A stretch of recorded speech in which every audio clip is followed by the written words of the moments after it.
Edition of the Best Bets show here on the Field of 68, sponsored by BetRivers. We are the three-man weave, ready to take you through a Tuesday slate, much more mainstream, not a half outline of SWAC games today. We got a whole lot of big ones. And unfortunately, Toledo-Akron, a great mid-major game, didn't even make the slate. That's how good it is today. We're excited about it. Kai McEwen, Matt Cox are here. I'm Jim Root. Kai, let's talk quick takeaways from last night before we get into that fantastic slate we have tonight. Let's do it, Jim. Duke got walloped. Haha, hilarious. Matt can touch on it more. Kansas, impressive bounce back, led the entire game against Texas. Third takeaway, never, ever, ever watch a Tarleton State game. Holy moly. I mean, I knew they were sloppy, Matthew. Was that your first time? It's a fun experience, first time you see it. It's really an experience. I watched them earlier in the year. It's just like they just close their eyes and kind of just chuck the ball up at the basket around the rim. I'm not sure how they actually win ball games. They just hustle. They hustle, out hustle everybody. But boy, are they not skilled. Anywho, good cover by Tarleton. Matt, your takeaways. Yeah, I mean, the Duke letdown thing was tough. Surprised Old Takes Exposed hasn't retweeted my horrendously awful confidence of my Devils going on the road down to Coral Gables up against a team and a coach that's owned Duke historically. So yeah, Duke is what they are. How about Grady Dick, though, responding to our criticism? After being MIA last few games, has 21 big ones, Kai, to pace the Jayhawks over the Longhorns, Jim, to a cover and an outright win. High scoring, 88-80 affair. I caught a little bit of that game. He's huge. I mean, if Dick's on, like that team can play to like the level I think Kansas, their program bar is, but without him, it's a very, very thin roster. So he's kind of the swing guy. Well, he and the rest of the role players. Jalen Wilson had 2 points yesterday, and they scored 88. Yesufu and DeJuan Harris combined for 31. Like, just kind of shocking. Harris was great from the rest of their roster. That was my takeaway. Was Kansas beat a potential 2 seed with Jalen Wilson doing nothing. Like that's rather impressive. Getting that kind of production from the rest of the roster. MJ Rice played like 15 minutes. I didn't know he was still on the team. I had completely forgotten about a 5-star recruit that they brought in, or borderline 4 or 5-star. So yeah, very impressed with Kansas. Duke, go ahead and blame the spot. Oh, we just beat UNC. There's no way we could play well 48 hours later. Whatever. Sure. Okay. That's fine. You got smacked. That's all right. Let's move on. Let's get into tonight. And we're going to start, Matt. We go from your Dukies getting smacked off an emotional rivalry win to Indiana, your alma mater, coming off an emotional rivalry win. They are 4.5-point home favorites against Rutgers. Very physical squad's going to come to town and look for a street fight. Does that worry you with Indiana coming off that big Purdue victory? Yeah, because look what Indiana did in the game leading up to the Purdue game. Now, I know that was on the road, different circumstance here at home against Rutgers, a team we like to, beat the drum of their home road splits. I just think Rutgers is like really, really good. I would not bet Indiana here. I understand that they're playing really well, and it looks like a cheap, only laying 4 here. You looked at that Kansas line last night, -4 against Texas, kind of the same vibes, Kai, to me. I looked at it, like, it just feels a little short for a team you think should be favored by a little more, but Rutgers has been nothing short of awesome. So I guess I'd tread lightly if you're looking to take Indiana at the stale price now of -4. If you got 3, I'd tip my cap to you. But if it touches 5, I might have a blood money bet here against my alma mater on Rutgers. Yeah, interesting market agreement here that Indiana is better than Rutgers on a neutral. Kim Pom disagrees, but I kind of buy it. You can argue with the way they're playing. I mean, both teams playing very well. Indiana's been playing extremely well as of late. They have all the hype in the news. And there's no Mag for Rutgers. Maywat Mag, I'm sure I am butchering that name. He is out for Rutgers. He isn't a top 3 guy for them, but he is a starter. He's a great defender, and he has great versatile size, can defend multiple positions. Indiana is off that massive Purdue win. So if you believe in letdowns, yeah, you lean towards Rutgers here. Rutgers should also smash them on the boards. They grabbed 41% of the misses in the first game. Purdue grabbed 55% of their misses. Indiana still won and covered that game, but holy moly, that was a big, big weakness for Indiana. And I kind of think Amore is a good option, Jim, for Trace Jackson Davis. Both of them fouled out in the first game, but he did a fairly good job in them, I thought. So I do lean towards Indiana, but the spot and matchup, it points me towards Rutgers more. Kai, both them falling out reminds me of like the clips of boxers like punching each other and they both go down at the same time. There's just 2 heavyweight guys going at it in the paint. I wanted to look back at all the history, Matt, of Indiana's follow-up efforts after they beat Purdue, but they don't really do that very often. Nice. They did it once last year, and 72 hours later, they nice. lost by 18 at home to Michigan. So yeah, makes sense. It's only one piece of evidence, and this is a much better Indiana team than last year. So don't take too much or don't put too much stock in that. But I do think the possibility of a letdown is real, especially given the performance you got from Hood Schifino. He's a young guy. Can he follow that up against one of the best perimeter defense teams in the country? They're so long, Rutgers on the perimeter. That worries me. I start to lean towards Rutgers where this is at right now as well. Like Matt's saying, if it gets up to 5, he'd consider it. I probably would as well. I think they hang around. They've already won at Purdue. This team is no slouch on the road. Their defense travels. It's a Rutgers lean for me here. Next up, similar spread here. UConn laying 4 at home against Marquette. I'm just going to come right out with it, Kai. Shaka is 48-25-2 against the spread as a road dog. 66%. Yeah, you just know. Shaka road dog 66%. Are you brave enough to go against that today? No, I made this game pretty much what it was on the number, but Marquette's been playing by far the better basketball, and I haven't faded UConn all year, but I am going to tonight. If you take out UConn's Portland run, this game's probably closer to a pick. UConn was up by 11 in game 1. They looked to be in control, but Marquette took over, man. Their press, their length can really bother UConn's guards. It's a team that's not used to being bothered like that, but Marquette can do it. And Matt, I'm not sure UConn's defense is disciplined enough to stop the Marquette offense. They do have a big advantage with Klingon inside. He had 20, 10, and 5 blocks in game 1. But I think this one stays close. I think Marquette can win outright and certainly stay within 2 possessions. So I lean their way +4. I kind of like UConn at home here. It didn't bet it, obviously. It's not Gamble. I like UConn in their backyard. Whatever. Yeah, home-ish. Just a better spot. I feel like I'm going to beat the same narrative all show, but just the way these spots have set up this year, especially the last couple of weeks. And then also seeing Marquette struggle with Butler a little bit. I know Butler was due for a good game, and it was kind of a flat spot in the schedule, yada, yada, yada. But I think Marquette is certainly due for some leveling off or regression or some point. I think if UConn sticks to their interior game plan, I think they can mix and match on the other end a little better than they did last time. Because that's where they got killed. I just thought those big guys did torch the UConn's bigs off the drive. I think Hurley will try to adjust. He's talked about some of the adjustments he's trying to make on the defensive end. He's still not happy with it. I don't know. I'm probably reading into that too much, but just the spot just makes me like UConn here. Nothing more. Obviously not going to bet against Shaka as a dog because that data is pretty strong.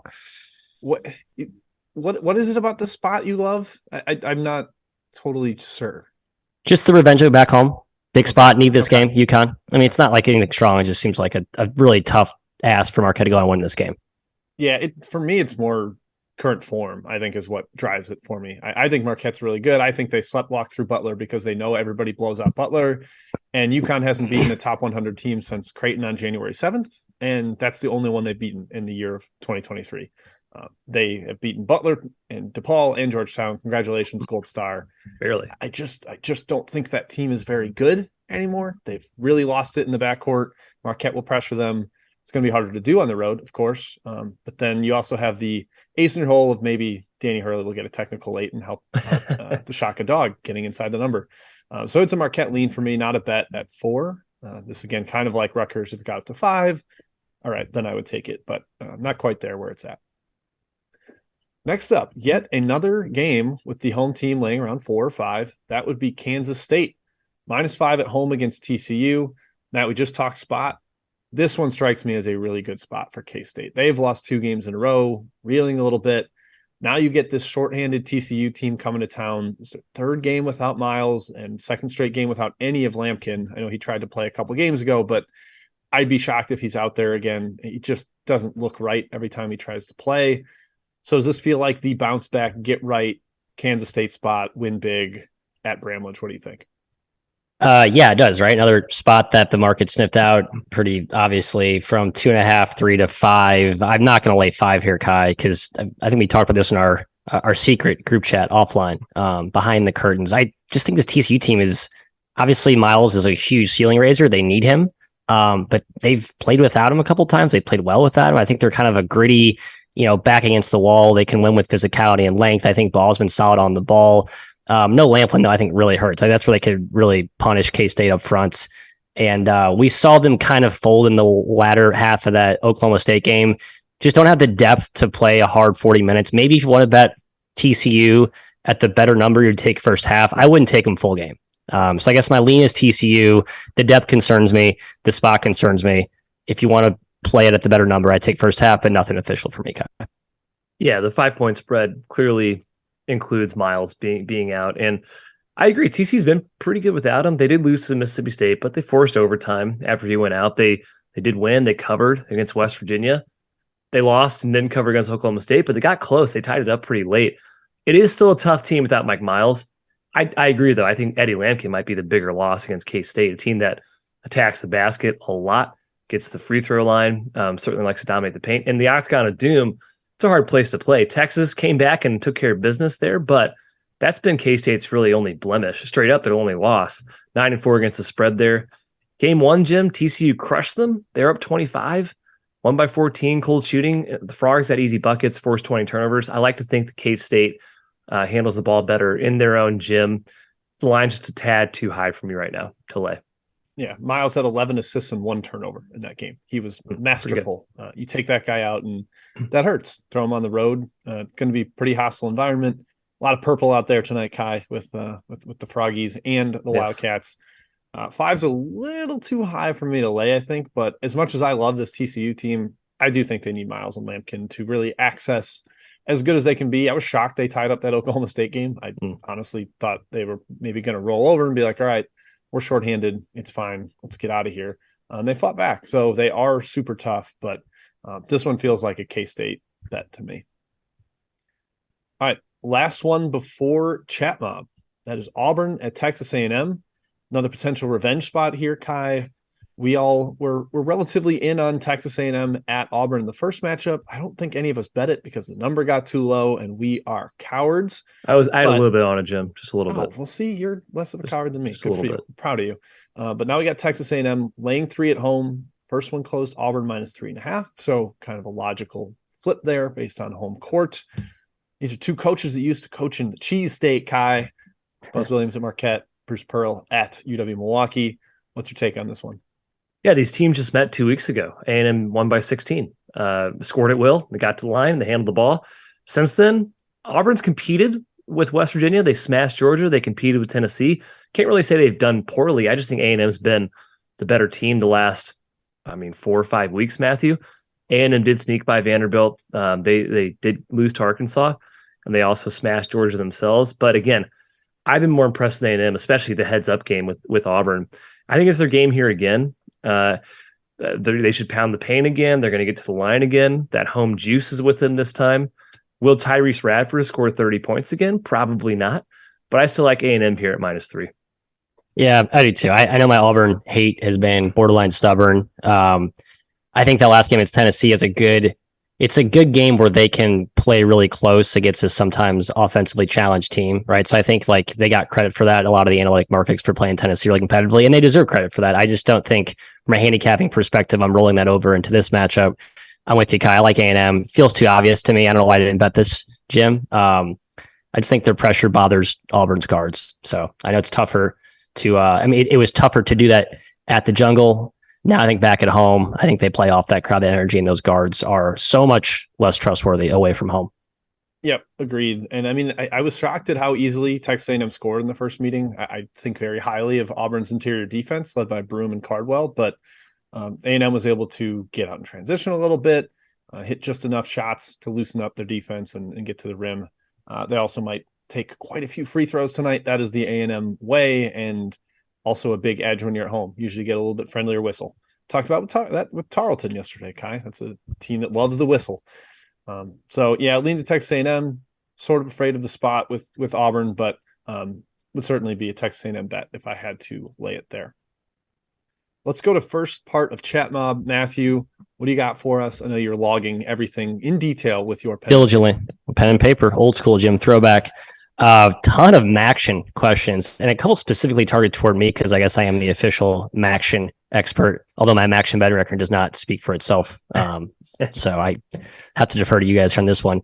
My best bet will be in the MAC. We'll get to that at the very end, but we'll talk about some other Maction questions. Let's just hit the Akron-Toledo thing now. Akron's on fire. I love Toledo. Yeah. Kai, I lean toward Toledo at the price. Tell me why I'm an idiot. I don't think you're an idiot. I just think Akron thank you. is the best team in the MAC right now, and there's like no question about it. Their last 10 games have been ridiculous. They have by far the best defense in this league, and we know anybody can score on Toledo. So I lean towards Akron. The Jar, also a very tough place to play as well. I'm leaning Akron here. They seem to be pretty much on track for another tournament bid. The environment was awesome against Kent State last Friday. Ridiculous. And I'm sure it will be the same. Toledo feels like they struggles against the higher class opponents in the MAC, the more physical ones. That's kind of Akron's MO. Yeah, the more physical ones. And that's what Akron, I think, is really into this year with this team. So even the Toledo chess beater did not take the Rockets in this one. So that should tell you something. But for those out there who back my Rockets, good for you. Props to you for staying the course on that. A couple other here. How about Ball State CMU, Kai? I know you have an opinion on this one. The Cardinals against the whack-a-mole, what are they? Central Michigan Chips. Chippewas. Lean towards Ball State, but that is almost entirely a guess on Zarzuela being out of the lineup again for Central Michigan. Zaza. It's impossible to find information. He seems to be out at random times. So I took a chance of, hey, I think Ball State's a lot better than this team. And I know CMU is absolute garbage without him in the lineup. So it's kind of a, hey, 50-50 if he's in, Ball State covers, probably 60-40 if he's out. I'll take those odds for now. Out for 2, back for 6, out for 2, back for 2, out for 1, back for 3, out for 1. Like it's and no coverage guessing. And zero coverage and almost zero discussion in their fan forums. It's really frustrating, Matthew. Go Ball State.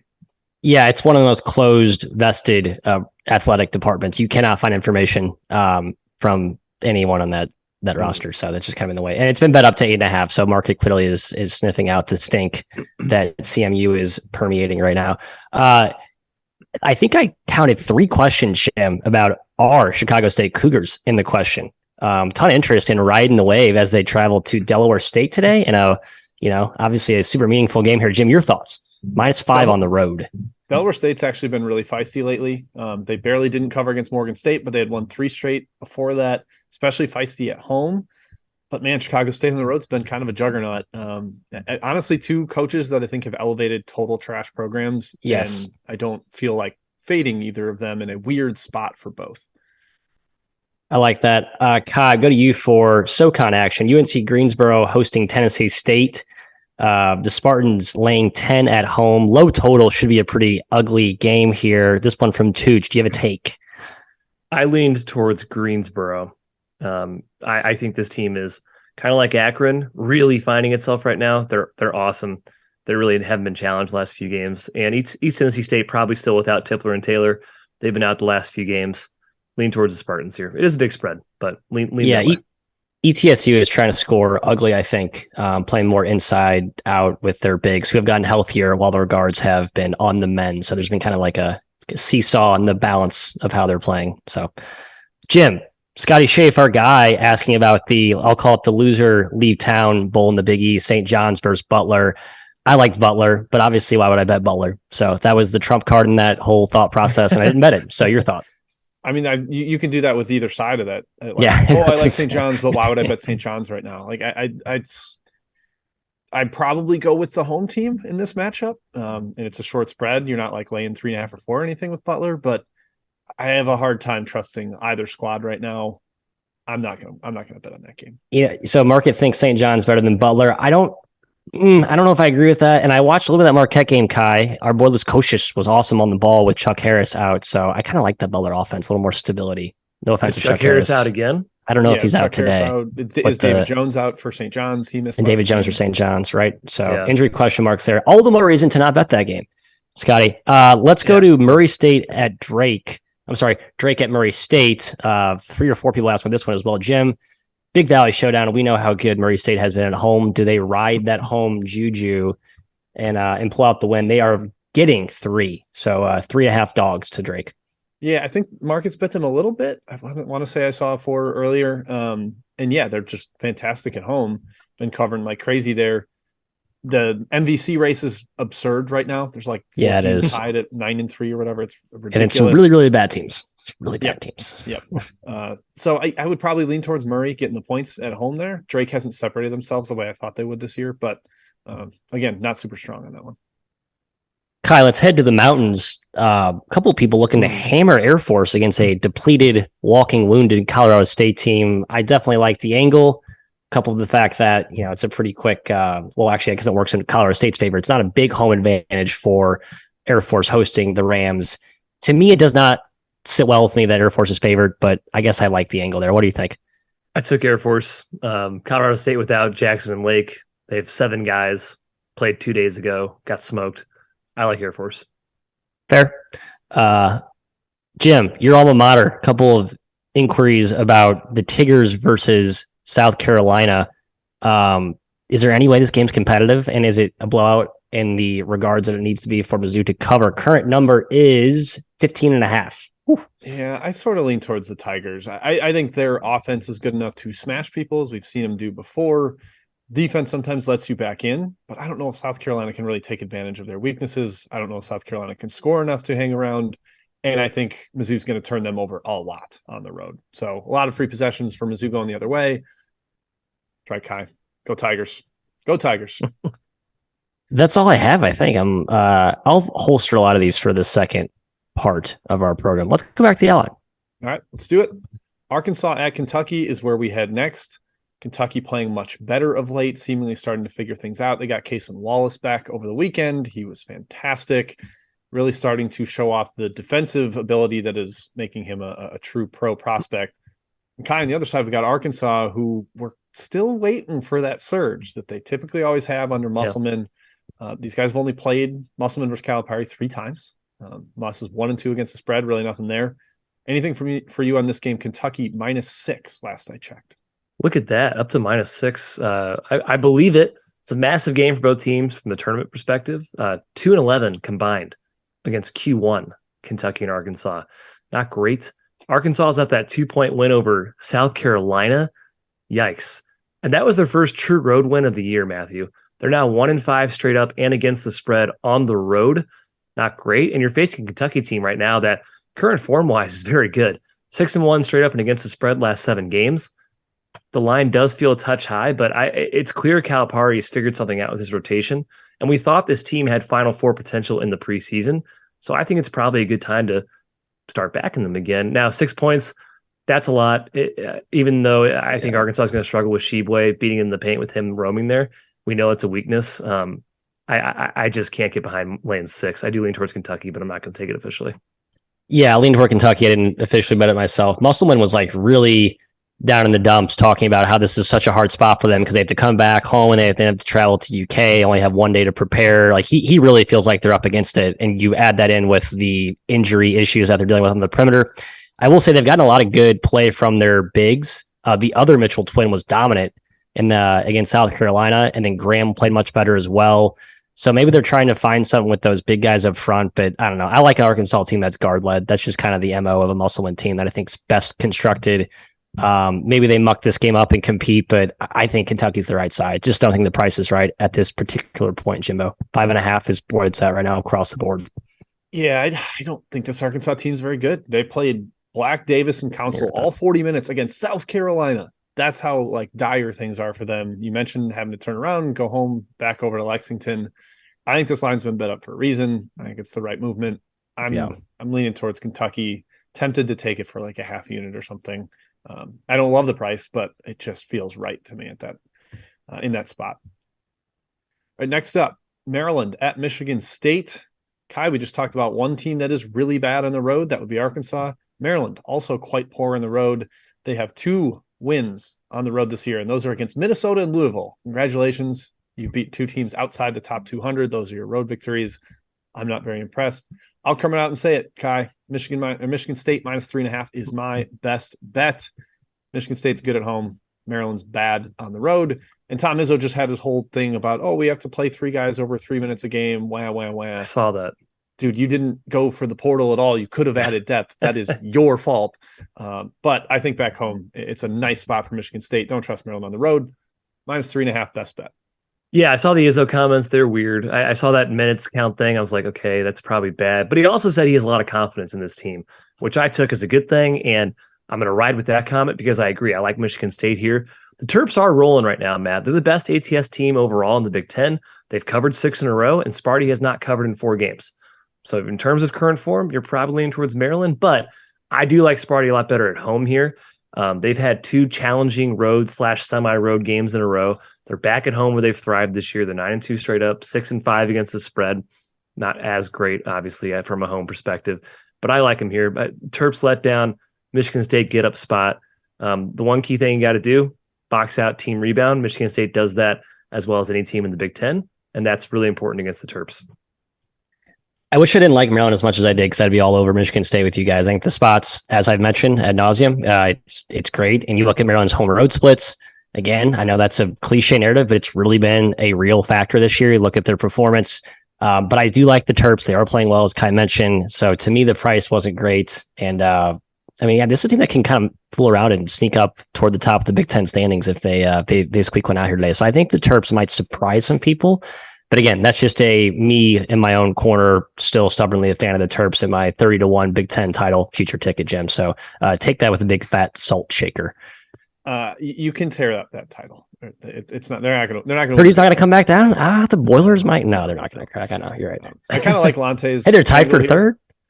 Yeah, that's fine. They're still like 4. They're not going to win. They're not going to win, right? Yeah. Lante's angle first half under. That just feels right. I don't have like a detailed handicap on it, but it feels like a lot of these Michigan State games start really slow, and if you get points, it ends up being in the back half of the game. So yeah, I kind of buy that. But again, Michigan State minus 3.5 is my best bet of the day. Matt, they're tied for like 9th. Michigan State. There's like 7. I'm talking about Maryland, Kai. I'm talking about Maryland, Kai. Oh, okay. Excuse me. Sorry. Okay. They're tied for 3rd with 7 other teams. My bad. Dunk. And they have to play 4 more road games. And they can't win on the roads. Okay, I'll stop. Go ahead. Yeah. Right. The reason Toledo Akron did not make the outline is because there are 2 other awesome mid-major games tonight, and we'll get to Nevada and New Mexico first before we talk about the showdown atop the A10. Matthew, New Mexico is a 4-point home favorite here. Huge bubble game for Nevada. Kai, I know we're dialed in because of fielding the 68, but we know how badly Nevada needs this. They are right around the cut line. This would be a big one to get them into the field. Of course, it can't hurt for New Mexico to keep winning either. How do you see this one, Matthias? Yeah, a ton of fun angles here, right? They just played recently a barn burner double OT game that, New Mexico probably could have won that game up in Reno. Now they come back down home. I think, Kai, you mentioned this. This was a very astute point by you. New Mexico's gotten to a point where they're actually undervalued as a team in the market. Like they were an ATS juggernaut, and they won a lot of like close games, and their market, I guess their analytic ranking didn't quite appreciate. And now I think they're still a little bit of a buy low, as weird as that is to say. Tough spot though, right? It's a desperate Nevada team. I know they had a week off, so it does kind of negate that. Jim, I know you have some of the Steve Alford versus alma mater stats, I believe, in your back pocket. Not to put you on the spot. I do not. Okay. I think I'll dig them up then while I toss it over to Kai for his take. I do think it's too short, Kai. That's my final point on this game. I was on Lobos game 1. They covered in overtime, but I shied away from this one. Why? It's probably because Nevada just smashed San Diego State, and I have a little PTSD from that game. That's a very poor way to think as a sports bettor. It's probably the worst way to think as a sports bettor, but I did it anyways. Nevada is way better at home. They're 8-2-1 against the spread at home, 4-4 on the road. The Lobos, it flips 8-5 at home, 4-3 on the road. So it's a fantastic home court. If you believe in home road splits, you definitely lean towards New Mexico here. Their only loss all season at home is to UNLV. Game 1, both teams scored pretty easily. My key concern for New Mexico here, Nevada destroyed them inside. Baker had 28 points, 11 for 14 from 2. There was no answer, and that's definitely repeatable. New Mexico had 19 turnovers. They shot well from deep. I do think the turnovers kind of take care of themselves at home, but the shooting, you just never know. It can come and go. I stayed away here, Jim, even though I lean towards the Lobos -4. Yep, I lean the same way. I just the pit's sold out. That's been, I think, sold out like the rest of their home games. It's going to be a wild atmosphere there. And Ray mentioned in the chat, yes, New Mexico, they're not probably quite at risk of falling out of the bracket right now, but they need stuff to build in some leeway in case they take a bad loss or 2 down the stretch. Air Force, Wyoming is a team that could beat them because of how much healthier they are at this point. So, yes, this is very meaningful for the Lobos as well. I lean their way, getting a little bit of revenge for that absolutely ridiculous collapse against Nevada in the first one. I think they were up 5 with a minute left, and then had like a 5-second inbound violation and a silly foul in the final minute. They really blew that one. Ended up going to a couple of OTs. I think New Mexico gets their revenge here. Matt, I could not find the data. I couldn't find it. My Action Bet Labs thing crashed here. I believe Steve Alford has been awesome against his old employer. That's the general theme of what I was trying to get at. But hey, someone in the chat mob can dig that up and confirm. No. Next game. Do we think it matters though at all though? In that sense, I think if you're going back to the place that fired you, you might put an extra 2 hours of prep in to the scout. I don't know. Maybe that's bogus. Probably bogus. I'm with if you. You're not putting an extra 2 hours every game. Are you really? Do you want? Ooh, I like that 110% all the time. They're human, Kai. Stop it. They're human. Also, like he was beat. Like I said, he was beat in the first game, and New Mexico just he was. Like the 5-second inbound violation was so insane. I couldn't believe that happened. All right, last one on the outline. Dayton at VCU, huge one in the A10. VCU sits atop the league right now. They already hold a win over Dayton at Dayton. So, Matt, we'll go to you here first. VCU minus 3.5 at home. Similar spot to that Texas A&M Auburn thing where there's the flip of the potential road revenge. Are you buying the Flyers here, getting 3.5? No, I'm not. I don't know what to make of this Dayton team. VCU, I know what they are. And I know where they're going. With Ace Baldwin playing well and the rotations, starting to come into the fold there. But Dayton, again, I know losing at St. Bonaventure is not any sort of embarrassing effort. A lot of teams have lost there this season, but there's just no evidence of the upswing that we thought we saw about a month ago. Like it just hasn't. The momentum hasn't been parlayed forward. Kai, I can't trust them. I didn't officially bet VCU, but I don't see how you can bet Dayton here, just given where they're at. Yeah, no question. VCU has been the better team in conference play. They're 9-2, lead the league. They've risen 30 spots in KenPom since conference play has begun. Dayton has dropped 13, and their games of late, man, have been awful. They lost to George Washington. They lost to Rhode Island. They needed overtime against Loyola. They just lost to St. Bonaventure. Not great. VCU did win game one, Jim. They came back from being down 16 at Dayton. It was basically David Schreiber. Thanks, David Schreiber. He made all 6 of VCU's three-pointers. He was 6 for 8 from 3. Dayton struggled handling the ball. Kamara had 9 turnovers. I do think this one stays close, though. Dayton still has plenty of talent. I think Holmes and Kamara are matchup issues for VCU. And Ace Baldwin was clearly bothered by the size in the backcourt in game one. I think Dayton can do that again a bit. I think VCU wins, but it's very, very close. I almost lean Dayton 3.5. Yeah, I lean Dayton as well. I think they're just a little bit higher ceiling. They're just more erratic. I mean, like you mentioned all their bad results lately. Mixed in there was a blowout of Richmond, beat them by 30, absolutely demolished them.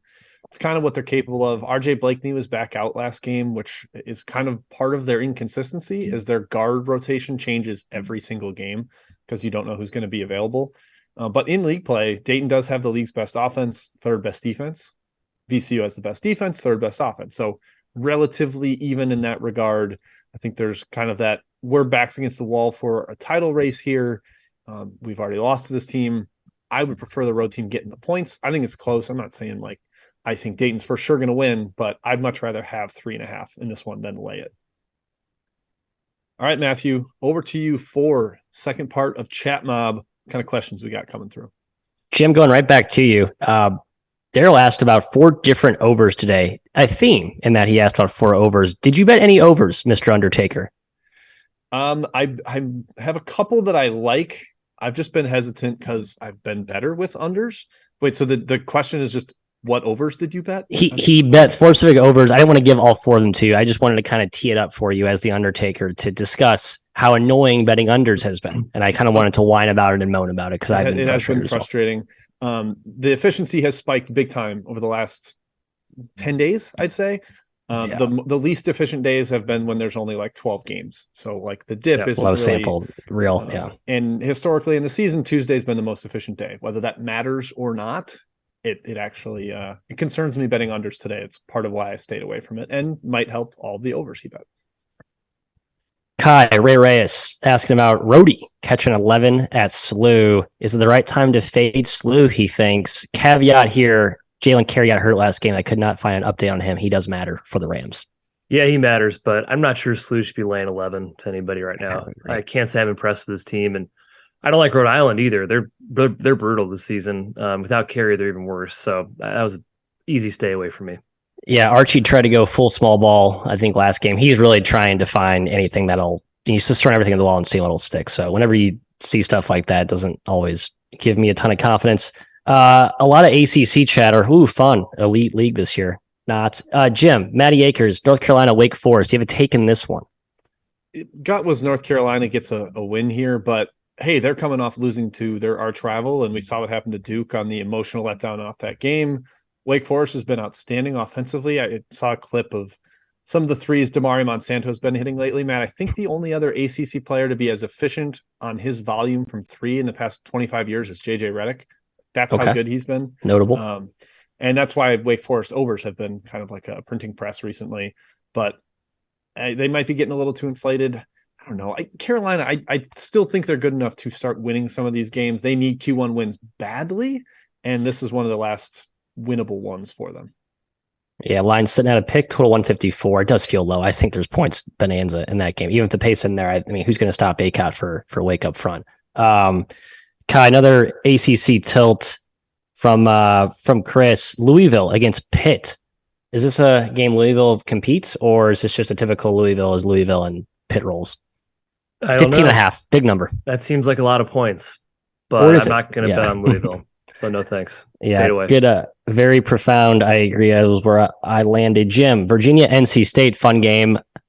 Pat catching a touchdown on the road, going to John Paul Jones. I kind of like the road dog here. I think NC State has some tough shot makers, what you need against that Pac line. And by the way, Virginia's defense, don't look now, not as good as you're used to thinking. It's not. Oh, it was soft up front against Virginia Tech. Soft up front. They gave up layups, cuts, dunks, and open threes against Virginia Tech.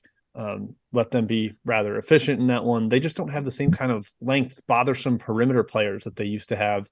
Beekman is one, but that's it. Like when McNeely and Clark are out there together, who are you scared of there? Like I'm okay with dribbling the ball around either of those guys. I just don't know if that defense is as weak against isolation. I think they can handle isolation. It's some of the continuity stuff that really bothered them. And NC State is a lot of like Smith and Joyner going one-on-one. So I'm staying away from that one, Matthew. Yeah, Bennett, I think benched Shedrick to start Gardner at the true five. So I think their offense has been helped, but defensively they're not as dominant at the rim. Fully benched, like barely playing. Very odd. Kai, how about Cincinnati Tulane? You mentioned how good the Bearcats have been. Awesome. We like us some Ron Hunter and some Green Wave. What gives in this AAC tilt? Awesome game. Hope to watch it. Not putting my money on it. I lean towards Cincy. I'm really impressed with how they've been playing lately. Their defense has been nuts. I think they're a team just on a meteoric rise. Though Tulane's been not bad themselves. Credit to Tulane as well. They just beat Memphis, so they are also a very good basketball team. General take. I like the American Athletic Conference. A lot of good teams in this league. Tulane laying 1.5, so basically a pick there. I'm with Kyle now, and the Bearcats get it done on the road. Let's circle back to the MAC, Jim. I'll feel this one. Pepper in any takes if you have them. Ohio has been smashed, laying now 5 on the road at NIU. The Huskies are my pet team right now. They've been really good. One of those weird things where you have a Ewing theory dynamic playing out. Best player hasn't played in forever. A bunch of no-name guys are playing really well. They've looked kind of good. They can't rebound, but they got some guys who can make shots. They play hard. I like the Huskies at the current price, +5. That's what it is, though. If you go back through how good they look, it's because they're shooting 40% and their opponents keep shooting 0%. Like the regression's not good. 4 of 17 from 3 for Bowling Green. Before that, 2 of 22 for Western Michigan. Before that, 9 of 24. I guess Ball State made a bunch of threes, but like it has been some shooting splits. A mirage, perhaps. Okay, fair. We'll see. My guy Coit's awesome there. Little JUCO stud. That's all I have. I think I missed a few at the end here. There aren't that many more that we haven't discussed and aren't going to be talked about in Best Bets at the Horn. No, let's do it. Best Bets. You're first. I'm going to go first, and I'm taking the Fighting Amani Bates in Maction. This team's just been categorically better the last 4 games. Like, I think they finally flipped a switch. I don't know what they've changed schematically. I haven't dug into that. They could just be trying effort, capital E effort. It's where my first gut would lead me. Thank you, Jim. But yeah, you look at their games, the last 4, they've been competitive. And you go down the roster, there is talent there. Not just top end talent, but I think solid depthy talent, Kai. So I think 10 points at Buffalo, a game that's going to play very rec ballish, feels way too many to me. I know it's going to play to a higher number because it's going to be a fast-paced game, so that kind of counteracts that point. But in general, it feels like a game where EMU can sneak inside the number, whether it's wire-to-wire or in backdoor fashion. So lead me to Coverland, Mr. Amani and Eagles. Let's go. Buffalo by 9. Cool. Sounds good, Matt. All right. My best bet is Ole Miss. Ole Miss plus 1.5 here is my best bet. Partial swing, taking a swing here, banking on Terry Roberts being out for Georgia. He's day-to-day with concussion. No word if he's playing or not. If he's out, Georgia's terrible without him. He's been one of the biggest impact players on-off-wise in the country this season. If he's in, well, Georgia still hasn't been very good lately. Besides the A&M game, they got killed by Auburn, OT with South Carolina, killed by Tennessee, lost to Vandy, killed by Kentucky. Now, Ole Miss hasn't been good either, but they did lead in game 1 in the second half. And while they haven't been great, they do have Morrell fully healthy back in the lineup. I think that means something here. For revenge on the road angle here. Let's just hope Terry Roberts is out. Ole Miss plus 1.5. Stay away, Scary Terry. Get healthy first. My best bet, to remind you, was Michigan State minus 3.5. Just liking them at home, buy low against selling high on Maryland as they go on the road against an actual difficult opponent. Has not been their bread and butter. They did cover at Purdue. Rather impressive effort there, but a lot of blowout, like Michigan by 35, Rutgers by 14, Iowa by 14. Something like that sounds good to me out of Michigan State tonight. All right, that's it. Thank you, everybody, for tuning in. Chat Mob, a stellar performance per usual. We enjoy you guys bringing the chatter. We'll be back again tomorrow, same time, 1 p.m. Eastern, 12 noon Central. We'll see you all then. Cheers and good luck.